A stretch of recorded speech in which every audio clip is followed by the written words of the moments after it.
কান বে হ্যাঁ এটা কারে পালে এত রাতে বসিয়েছে রে। ভাই হ্যাঁ ভাই টাকা আছে আর বল চিন্তাই পাটি নাকি আর বল চিন্তা চিন্তা করবে নাকি আরো এমনি তো রাস্তা পাল ফাঁকা শুনশান হয়ে আছে। শোনা পাই না কানটা ঘর করে দিম নাকি একটা শোনা পাচ্ছি না টাকা সত্যি না আজি বোধহয় তালখান পাইছু বাল কি কি দাদা দেব নাকি কি দিন দাদা আছে নাকি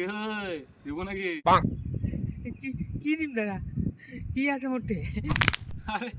বিড়ি খাম বিড়ি এখন বিড়ি থাকলে দেন দেন খাও বোকা সুদা মুই ভাবছি তুই তো চিনতে পারি বোধ হ্যাঁ আর তুই বিড়ি খাওয়াতে না কালো বিড়ি তোর কোটি ঢুকি দে মুই আজি ধরা ধরা পালাস করে ধরা ধরা ধরা ধরা পালাস করে ধরা ধরা